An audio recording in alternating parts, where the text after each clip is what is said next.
Welcome back to Learning Experience Design for Changemakers. I'm Renee Coster, Learning Experience Designer and Strategist. This is part 4, the last stop in the Roots to Canopy mini series. Quick recap so we're all standing on solid ground. In the Roots stage, episode 6, we found your one person. In the trunk, episode 7, we built your A to B and broke it into milestones. Last time in episode 8, we covered purposeful engagement, the thing that makes each milestone actually stick.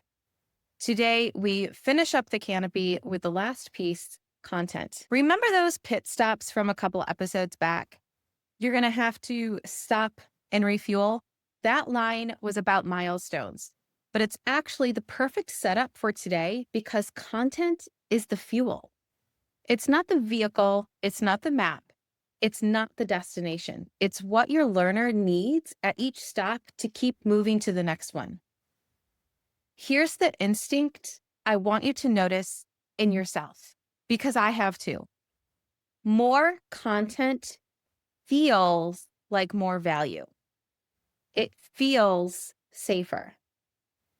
If I just add one more module, one more resource, one more example, surely that's helpful, not harmful. But that instinct is usually avoidance dressed up as thoroughness. You choose content based on how it moves your learner forward through a specific milestone, not because it exists in your files, not because you personally find it fascinating, not because a course you admire included it. Let's go back to the public speaking course from a couple episodes ago because it makes this concrete. Milestone 1 was about a mindset shift. Understanding what's happening in the body when the fear hits. That milestone doesn't need a full module on the neuroscience of anxiety. It needs exactly enough content for someone to name their own trigger and write it down. That's it. Milestone 2 needed a simple, repeatable structure for a talk. Not a lecture on rhetoric through history, just a framework they can apply immediately. Milestone 3 didn't need new content at all. It needed the action of saying the talk out loud. The content at each stop is only ever as much as that stop requires, not one piece more. Let's go back to that fuel analogy. Every time you stop for gas, do you have to put the same amount of fuel in your car? Does the number on the gas pump always read the same? No, because at each stop, you need a different amount. And that's the exact same thing with every course, every module in that course, every digital resource you put out, every membership program you create, every onboarding, every training. They all require different amounts of content. And the way you can answer how much is enough is by asking, does my student, does my learner have what they need to learn this skill to take the next step? If the answer is yes, great, move on. And this brings us to the next part, because this is why we have the ecosystem. This is where the ecosystem comes back in. You don't need to give your student everything you know in this one container, because if one piece of content doesn't serve the milestone in front of you, it isn't lost. You can put it somewhere else because they might need it later on. Think of it as, if you are someone in business, you're familiar with building funnels. You give them a freebie and that has a certain amount of content. That freebie leads to another offer. That's going to have the next level of content. And then that offer might lead to one-on-one services. Those one-on-one consultations are going to have their own content within them. So no one container, no one learning experience needs to have it all. So if one piece of content doesn't serve the milestone that's in front of you right now, it's not going to be lost. It gets to live somewhere else. You save it for another tree in your ecosystem, a future offer, a freebie, a follow-up email. It's placed correctly instead of crammed in and then forgotten. Now, I know the instinct to be generous here is a good one. You want to give your learner everything, but generosity without structure is exactly the wall of water I talked about before. Everything you know, all at once, no channel for it to go anywhere. Milestones gave that water a direction. Content is what actually fills that channel, one specific piece at a time. Take that public speaking course again. Maybe you also know a lot about handling hostile audience questions, or about virtual presentation platforms, or about vocal warm-ups. Those are all useful, but none of it belongs in that course on getting over the fear, right? Because none of it actually serves getting someone from freezing up to delivering a 10-minute talk. All of those other pieces are information that they need after they're comfortable agreeing to give the talk. You're not going to throw away that information. It's just, it needs its own tree. Each one of those pieces need their own tree. So you need a tree for handling audience questions. You need a tree for virtual presentation platforms. You need a tree for vocal warm-ups. And those could be follow-up email series or another offer entirely. You just place it correctly so you don't cram it in where it doesn't have a job to do. A few episodes back, I gave you a quick version of this idea. When you're revising something you've built, ask which milestone a piece of content actually serves and keep it or cut it.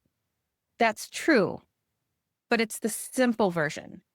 I'm going to take time now to show you what it looks like when someone actually runs that process on a real existing program, because it's more nuanced than just keep or cut. Let me tell you about Teresa. She runs a membership called Becoming Her. It's identity shift work, helping women move into the next version of themselves. She already had a membership. It was working. It wasn't broken, but something still felt off, even though it was performing fine on paper. Here's what's actually underneath that.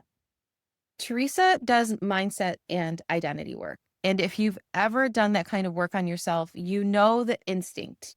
You care so much about someone succeeding that you want to hand them everything you know, just in case it's the one piece that finally gets them there. That instinct is generous, and it comes from the heart. Also, exactly the trap I described a few minutes ago. Teresa knew that about herself, which is actually what made her willing to go back through it instead of just adding more. And here's the part that surprised both of us. She didn't need to re-record everything. I'd guess maybe half of what was ultimately changed was new content at all. Most of it was logistics and design. Here's what she actually did. Module by module. Is this where it's supposed to be? Do I need this at all? Can I cut it? Can I move it somewhere else? Can I shorten it? Can I break it down into something smaller and easier to hold?